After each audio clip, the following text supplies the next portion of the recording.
Hello and welcome to Indus News live from Islamabad. I'm Jawad Tehami and these are the headlines.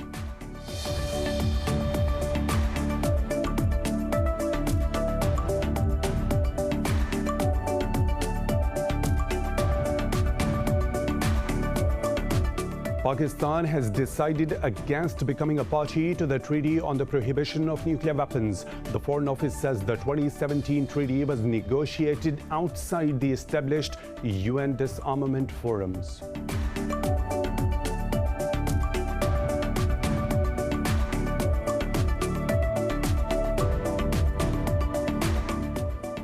United Nations Secretary General Antonio Guterres has urged Pakistan and India to come together to resolve the Kashmir dispute. Talking to the media, the UN chief said there is no military solution to the decades-old conflict. He said any military confrontation would be a disaster for both the countries and beyond. Earlier, Pakistan's envoy warned the world against India's plans of conducting false flag operations to justify its aggression against Pakistan.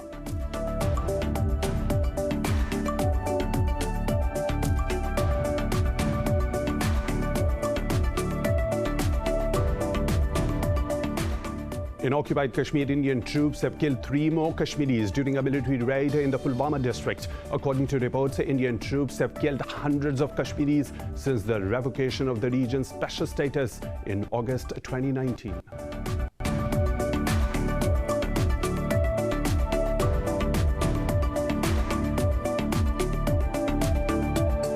The Taliban have rejected Pentagon's accusation of non-compliance with the Doha peace agreement. In a tweet, a Taliban spokesman said they are fully committed to the deal.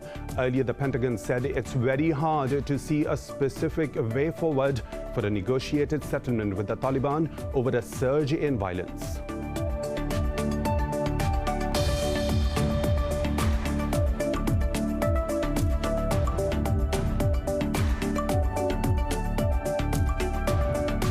In India, authorities have blocked the internet in the northern state of Haryana following clashes between protesting farmers and a mob shouting pro-government slogans. Tensions are high at the Delhi-Haryana border after police baton-charged demonstrators in a bid to uproot their camps. The farmers have refused to budge, saying they won't retreat until a complete rollback of the contentious farm laws.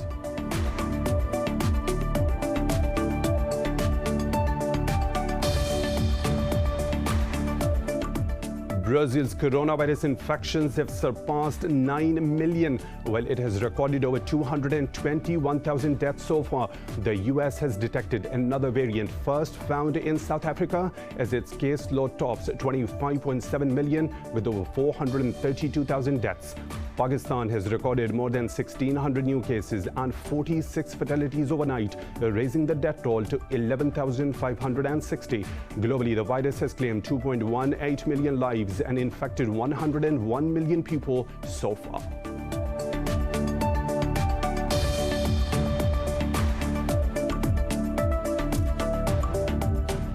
And in cricket, Pakistan beat South Africa by 7 wickets in the opening test at the National Stadium, Karachi. They completed a target of 88 runs for the loss of 3 wickets after bowling South Africa out for 245 in the second innings. Noman Ali took 5 wickets for 35 runs on his debut, while Yasir Shah dismissed 4 batsmen. Fawad Alam was named man of the match for his remarkable century.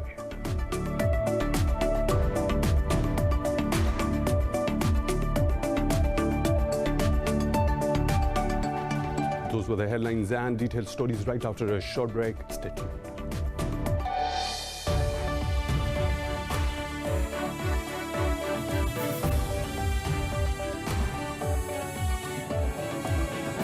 Welcome back, and now for the news in detail. Pakistan says the country does not consider itself bound by any of the obligations enshrined in the Treaty on the Prohibition of Nuclear Weapons. The Foreign Office said the 2017 treaty was negotiated outside the established UN disarmament forums. It said none of the nuclear-armed states, including Pakistan, participated in the negotiations, which failed to consider the interests of all stakeholders.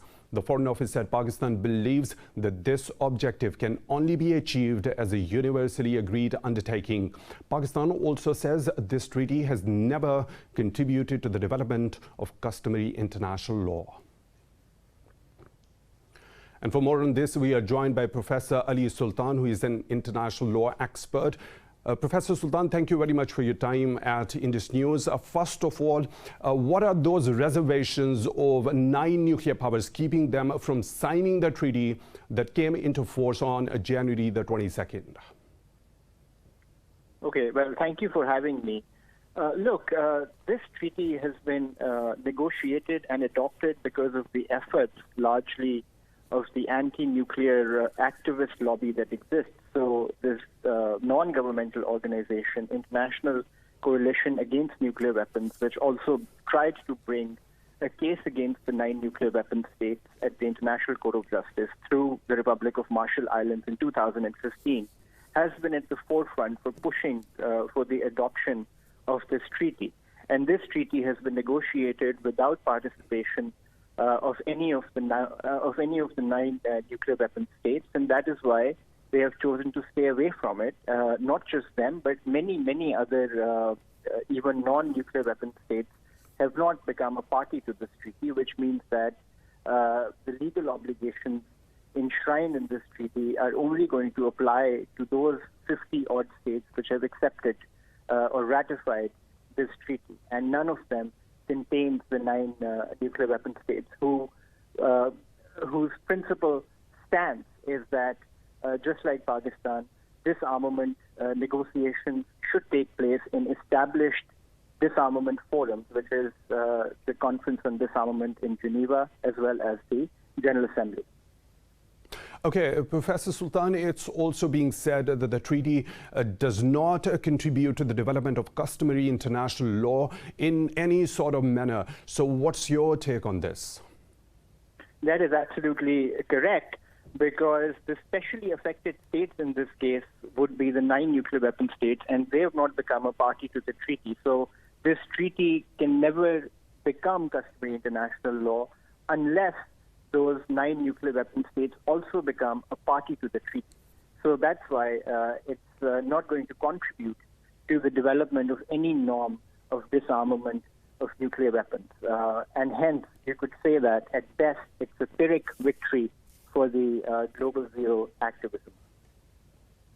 Professor Ali Sultan, expert in international law, thank you very much for your time at Indus News. We really appreciate that. And now moving on, United Nations Secretary General Antonio Guterres has urged Pakistan and India to come together to resolve the Kashmir dispute. Talking to the media, the UN chief said there is no military solution to the decades-old conflict. He said any military confrontation would be a disaster for both the countries and beyond. Earlier, Pakistan's envoy warned the world against India's plans of conducting false flag operations to justify its aggression against Pakistan. Addressing the UN General Assembly, Munir Akram said the region may not be fortunate to avert a war next time like it did in 2020 due to Pakistan's restraint. The envoy also called for the implementation of the UN resolutions on the right to self-determination of the Kashmiri people. In occupied Kashmir, Indian troops have killed 3 more Kashmiris during a military raid in the Pulwama district. Nearly 300 Kashmiris have been killed by Indian troops since New Delhi revoked the valley's special status in August 2019 and imposed a curfew and communications blackout to silence dissent. Pakistan has repeatedly called for a global action on extrajudicial killings of Kashmiris. In India, authorities have blocked the internet in the northern state of Haryana following clashes between protesting farmers and a mob shouting anti-farmer and pro-police slogans. Tensions are high at the Delhi-Haryana border after police baton-charged demonstrators in a bid to uproot their camps. The farmers have refused to budge, saying they won't retreat until a complete rollback of the contentious farm laws. Thousands of farmers are demanding a repeal of the laws they say will leave them at the mercy of big corporates. Over 100 farmers have died during the protest, including 4 who committed suicide protesting against the contentious laws. A blast outside the Israeli embassy in New Delhi has damaged vehicles but did not cause injuries. Israel says it is treating the blast as a terrorist incident. Indian authorities describe the explosion as a low-intensity improvised device that shattered the window panes of 3 nearby cars. An investigation has been launched into the incident. The explosion coincides with the 29th anniversary of ties between India and Israel. The Pentagon says it is very hard to see a specific way forward for the negotiated settlement with the Taliban, as they have failed to stop attacks on the Afghan forces and renounce terrorism.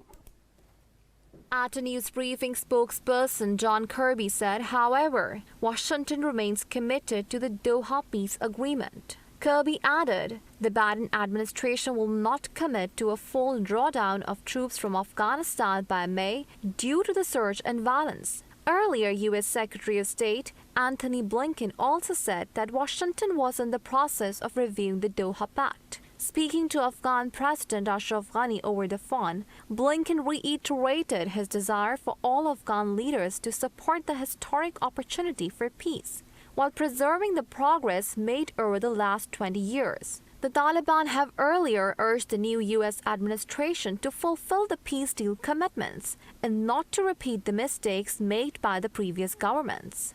Meanwhile, top Taliban negotiator Sher Mohammad Abbas Stanekzai met with Russia's envoy Zamir Kubulovo in Moscow. Taliban spokesperson Mohammad Naim said the two sides discussed the ongoing intra-Afghan negotiations. Moving on, Iran's Foreign Minister Javad Zarif says Tehran will not reverse its nuclear program before U.S. sanctions are lifted. He was speaking at a joint news conference in Istanbul with his Turkish counterpart Mevlut Çavuşoğlu. Zarif also slammed U.S. sanctions against Turkey over Ankara's decision to procure Russian S-400 systems. He added that Washington's addiction to sanctions is harming both the world and the U.S. itself. Earlier, Tehran's envoy to the UN urged Washington to act quickly to return to the 2015 nuclear deal. Majid Takhtravanchi said the window is closing for President Joe Biden to lift sanctions before Tehran's deadline approaches. He was referring to last month's legislation that forces Tehran to harden its nuclear stance if sanctions are not eased in 2 months. Iran, Russia and Turkey welcomed the 5th round of the UN-brokered Syrian Constitutional Committee talks in Geneva.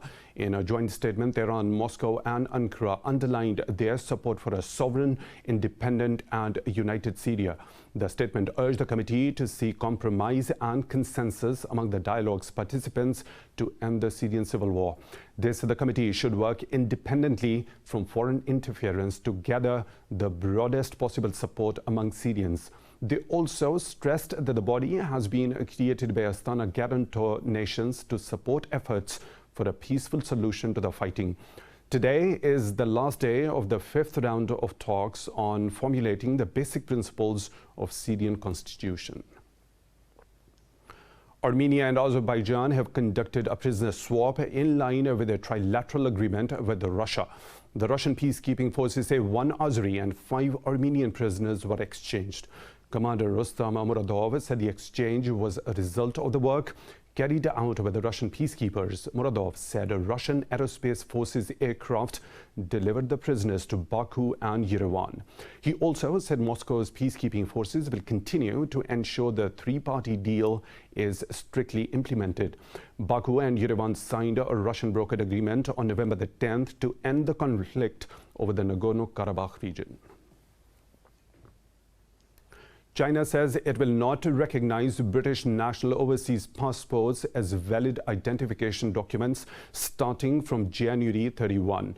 At a press briefing, Foreign Ministry spokesman Zhao Lijian said Beijing reserves the right to take further action on the matter. He said Britain is trying to turn a large number of Hong Kong people into second-class British citizens.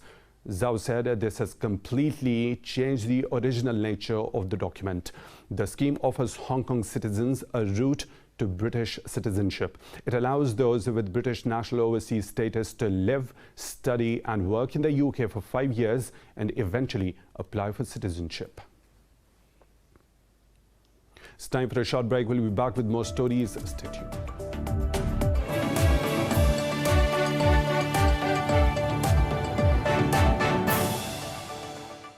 Welcome back. Brazil's coronavirus infections have surpassed 9 million, while it has recorded over 221,000 deaths so far.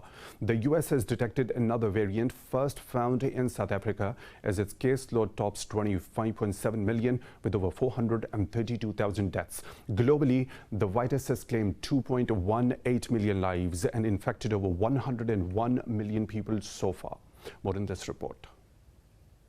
Shortage of cemeteries, failure of even the most sophisticated health systems to adequately conduct vaccination drive, and political spats over vaccine supplies describes the state of the world's fight against the new coronavirus pandemic. Even the origins of the virus are still unknown. But finally, the long-awaited WHO fact-finding mission has started its probe into the origins of the coronavirus in Wuhan, China.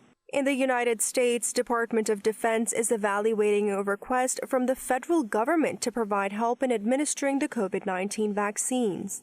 Meanwhile, UN Secretary General Antonio Guterres has received his first dose of the COVID-19 vaccine. I'm very grateful to the city of New York and to this wonderful staff here in Adlai Stevenson School in Bronx for the vaccine I just got. To say how important it is for everybody everywhere to be vaccinated. And my appeal is for all to take profit of the opportunities that exist and be vaccinated as soon as they can. In Europe, Britain and the EU continue to haggle over AstraZeneca vaccine. Belgian medicines regulators have raided AstraZeneca's vaccine production site near Brussels at the request of the European Commission. The Commission has warned that it could ban millions of doses being sent to the United Kingdom as increasingly bitter row over jabs of distribution intensifies. Meanwhile, Britain is banning direct flights to and from the UAE, shutting down the world's busiest international airline route from Dubai to London. Denmark has announced to extend its current restrictions by 3 weeks to curb the spread of a more contagious variant. At the moment, we are seeing two simultaneous trends in the pandemic. One is driven by the virus we know, and it is on its way down, while the other one is driven by the new variant, and it is on its way up. We cannot stop the progression of this new variant that is spreading the way it is, but we will do everything in our power to slow it down as much as possible. South Korea has delayed easing of restrictions over outbreaks in mission schools threaten the efforts to keep new infections under control. Vietnam reported 9 more new cases as the country's first outbreak for nearly 2 months spread in the capital, Hanoi. Pakistan has recorded another 46 deaths from COVID-19 overnight, raising the toll to 11,318. The health officials reported 1,644 new infections since yesterday. Out of some 541,000 infected in the country so far, over 496,000 have recovered. The number of active COVID-19 cases in the country has crossed 32,000. Prime Minister's Special Assistant on Health, Dr. Faisal, said the first tranche of COVID-19 vaccine will arrive in the country on Saturday. He said a special plane would be flown to China to transport the vaccine. The UN's refugee agency has handed out emergency cash assistance to vulnerable Afghan refugee families in Pakistan. In a statement, it says 75,000 families have received cash assistance who have been hit hard by the pandemic. In May 2020, the UNHCR launched an emergency cash program to cater to the needs of millions of Afghan refugees in Pakistan. The program mirrors Pakistan's Ehsas scheme, under which vulnerable families receive a cash grant assistance. A total of 450,000 Afghan refugees in Pakistan have received a one-time cash assistance of $75 each. Pakistan's Naval Chief Admiral Muhammad Amjad Khan Niazi has reaffirmed the resolve to thwart any enemy misadventure. He was addressing the debrief session of Pakistan Navy's operational exercise Rabat 21 in Karachi. The Admiral emphasized on the readiness of Pakistan Navy fighting units. He said the joint operational exercises are crucial to achieve the desired level of training. The exercise focuses on validating Pakistan Navy's war-fighting concepts under evolving multifaceted threats. The Navy and Pakistan Air Force's joint operations in the North Arabian Sea have been the hallmark of the exercise. Bangladesh has sent another 1,700 Rohingya refugees to a remote island on the Bay of Bengal. This comes after the international rights advocates and the UN raised the safety concerns. Navy officials say more will go tomorrow to the flood-prone Bhasan Char. Amnesty International has also called for an independent assessment of the refugee camps by humanitarian agencies. Bangladesh has sent around 3,500 Rohingya to the island of Bhasan Char since December. Bhasan Char emerged from the sea only 2 decades ago and is several hours by boat from the nearest port of Chittagong. The refugees are not allowed to leave the island without the permission from the government. The UN and Western governments have voiced alarm over threats by Myanmar's military to the government. Tensions are high following the November 8th election, which the army has termed as fraud. In a statement, UN Secretary General Antonio Guterres has called on all the actors to desist from any provocation. He urged adherence to democratic norms in Myanmar and said the results of general elections must be accepted. Over a dozen nations, including the US and Britain, say they oppose any attempt to impede Myanmar's democratic transition. The military has alleged voter irregularities in November's election, which leader Aung San Suu Kyi's NLD party won with a majority. At least one person has been killed in violent clashes between police and anti-COVID-19 lockdown protesters in Tripoli, Lebanon. Police said over 100 were wounded. They said the protesters set ablaze a government building as the demonstrations entered fourth night over a 24-hour curfew. Lebanese media said police fired live bullets as protesters tried to storm the government building. Meanwhile, the army has also been deployed to quell the protests and safeguard important buildings. It says scores of people also got wounded in the clashes in one of the Lebanon's poorest cities. Police also fired tear gas at the protesters, hurling Molotov cocktails at the anti-riot police. In the Netherlands, a Dutch court has ordered the Shell subsidiary in Nigeria to pay compensation over oil spills in Niger Delta. The case was brought in 2008 by 4 farmers and an environmentalist group seeking compensation for lost income from contaminated land and water in the region. The court held Shell's Nigerian subsidiary responsible for multiple oil pipeline leaks. In a statement, Shell said it continues to believe the spills were caused by sabotage. Responding to the appeals, court said Shell has not proven that oil spills had been caused by sabotage.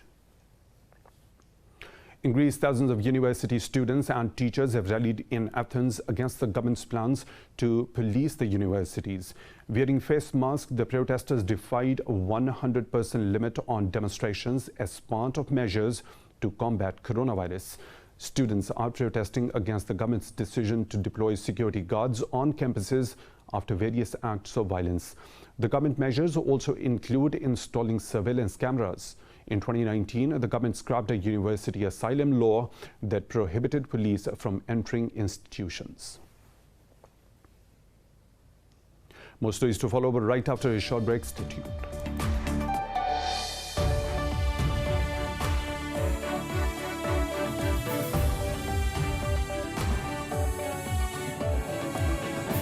Welcome back. 4 people have been killed after a fire broke out at a COVID-19 hospital in the Romanian capital, Bucharest. Hospital authorities say 102 other patients were evacuated after the fire spread to 4 rooms of the Mataibal's hospital. They said 44 of the evacuated patients have been shifted to other hospitals, as many have medium to serious COVID-19 symptoms. Meanwhile, Romania's Interior Ministry said prosecutors are investigating the cause of the fire. Mataibal's is one of the largest and most used COVID-19 hospitals in Romania. In November, a fire at the intensive care unit of the Piatra Neamt County Hospital killed 10 people. Hollywood actress Demi Moore and model Kate Moss, along with other famous faces, walked down the Fendi catwalk at the Paris Haute Couture Week. The Italian luxury label presented an array of flowing gowns, beaded capes and oversized earrings. More in this report. With France under restrictions due to the COVID-19 pandemic, brands are sharing videos online instead of hosting bigger events usually attended by editors, buyers, celebrities, and bloggers. Fendi presented its design at the Palais Brongniart. Models including Naomi Campbell, Cara Delevingne, and Bella Hadid showcased designer Kim Jones' debut couture collection. Fendi cited the British sensibility of the Bloomsbury Group and artist circle, which included Virginia Woolf as the collection's main inspiration. One by one, the models walked into the glass-walled rooms decorated with bookcases. The Haute Couture Fashion Week, which has now wrapped up, includes an elite club of top-end designers showing off elaborate creations, which are not mass-produced for stores but tend to be sold to private clients. World-famous Scottish stunt biker Danny McCaskill takes on a route down the sheer face of Loch Coruisk on the Isle of Skye. What about his stomach-churning stunt in this report? Mountain biker Danny McCaskill is used to traveling the world to find new sources of adrenaline rushes. But confined to the UK because of the COVID-19 pandemic, he discovered thrills much closer to home when he took on soaring peaks on a picturesque Scottish island. Towering some 610 meters above Loch Coruisk on the Isle of Skye, the top slabs are angled between 40 and 60 degrees and provided McCaskill with one of the hardest challenges of his riding career. The 35-year-old has shot to fame on social media after filming a string of seemingly impossible stunts on his mountain bike. McCaskill says it was incredible and pretty scary. Finland's Lahti, which is the European Green Capital for 2021, has added ski trails to the city to reduce carbon emission. More about the world's first urban ski sharing system in this report. When the city roads get icy with the knee-deep snow, skiing is a fast way to get around. The authorities of the city have decided to roll out a public ski sharing scheme, City Skis, which works in a similar way to the city's bike sharing. 3 ski points have been formed to borrow skis. With a total of 180 kilometers of cross-country skiing trails in the area, new skiing trails have been laid out in the city center. Lahti is also known as a winter sports city and has hosted the Nordic World Ski Championships 7 times. The city authorities want to encourage people to reduce their transport-related carbon emission. We are really proud to be the European Green Capital this year, and we want to celebrate it in a very Lahti way. Winter sports and skiing are a big part of who we are, and we want to save our winters. That's why we are only 4 years away from reaching carbon neutrality in 2025. Lahti is the smallest city to be awarded the GEC title with a population of 120,000. In Vietnam, smartphones are helping rice farmers save their harvests. With sensors installed in fields, the farmers use their phones as an early warning system to detect salt before it can cause any damage. More in this report. Vietnam is a country that has been hit hard by climate change. Heavier rainfall and rising temperatures have increased the risk of floods, typhoons, and droughts. Rising sea levels have seen salt water leaching into paddy fields and severely damaging crops. The International Fund for Agriculture Development has placed sensors in the farmers' fields. The results are monitors recorded and sent to farmers using a simple smartphone app. Every 15 minutes, a water sample is taken, and on the database of sensors, the data is transferred to the operation centers and analyzed. Indicators such as salinity, alkalinity, pH level, and tidal water level to notify people through the Ryan-Mekong application system. The farmers receive instant alerts on their smartphones. These alerts have given farmers early warnings of increasing saline levels. Thus, they can act quickly to save the crops. In the past, if our parents or we wanted to know if the water was salty or not, we had to taste it like this to decide whether to get water into the field or not. But nowadays, we can stay at home and still be able to collect water information. IFAD's new climate adaptation program aims to raise $500 million to help at least 10 million farmers adapt to climate change.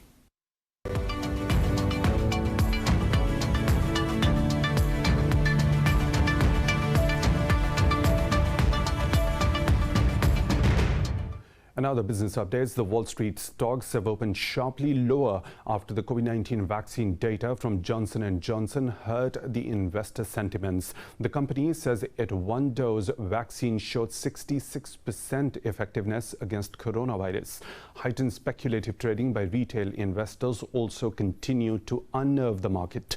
The indices of S&P 500 and Nasdaq Composite traded over 1% lower, while the DJI index is down below 1%. Meanwhile, oil prices remain steady as supply cuts offset the demand worries on stalled vaccine rollouts.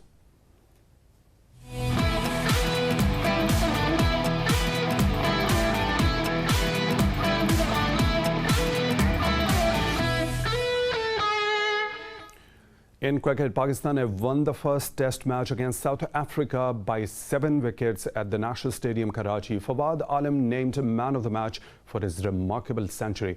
Earlier, the Proteas succumbed to the guile and craft of Pakistani spinners and were bowled out at 245, setting 88-run target. Hassan Ali struck with the first ball of the day, sending back Maharaj, and Yasir got the all-important wicket of Deacock soon after.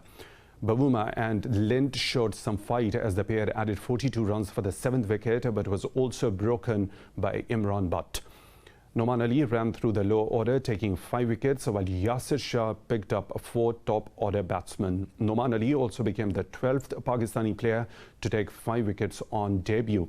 Pakistan lead the 2-match series by 1-0. And let's talk to cricket analyst Adnan Qureshi on Pakistan's performance. Adnan, thank you for your time at Indus News. What a comeback by Fawad Alam. So how do you see his performance in particular? An absolutely brilliant performance by Fawad Alam. I think this match should be tagged to Fawad Alam. It was perfectly his day. And it's great to see that somebody, who's been out of the team for this long, has been benched, comes back and gives a performance like this. It just tells me that this is, all that is so amazing about this country. And he scores a century on debut. He gets dropped for 3 years, comes back, scores another century, then gets dropped for 7 years. So it's amazing that he's made this comeback. Most people in his place would have probably left cricket disappointed, and he's come back and come back stronger and made this performance. And I mean, this whole victory is dedicated to Fawad Alam. Brilliant performance by him. So Adnan, Pakistan bounced back strikingly against strong Proteas after the recent series loss in New Zealand. Quite a stunning victory. What do you say about it? I think there was a good performance by Pakistan. I mean, again, if Fawad Alam and Azhar Ali had not made that comeback in the first innings when we were precariously placed at 34 for 4 wickets, Pakistan could have been in a lot of trouble. And luckily, these two played very well. I still feel that the opening partnership needs a lot of help. Pakistani batsmen need a lot of help on the opening performance. Fawad Alam is not going to save the team every time. The opening partnership is so crucial in Test cricket. And I still see a lot of these batsmen playing balls that they're not supposed to be playing in Test cricket. They don't have the temperament. The technique is not there. Imran Butt, for instance, in the second innings, failed again miserably. So, I mean, they have to fix these areas before the second test just to make sure that they win the series. But great performance by Pakistan. Really happy as a Pakistani right now. Adnan Qureshi, thank you for talking to Indus News. Really appreciate that. Now moving on, in the English Premier League, Tottenham Hotspur striker Harry Kane has been ruled out for a few weeks after injuring his ankles in the game against Liverpool. Kane will be getting treatment on his left ankle after landing awkwardly following a challenge by Jordan Henderson. The England captain also hurt his right ankle in an earlier challenge with Liverpool midfielder Thiago Alcantara. The striker has a history of ankle issues, and his injury is a serious blow to the London side. Spurs were handed their fourth defeat of the season, with Jurgen Klopp's Liverpool winning 3-1. They are now sixth on the table with 33 points, while Liverpool moved back into the top four with 37. And that's all for now. For the latest updates, you can follow us on social media at Indus News.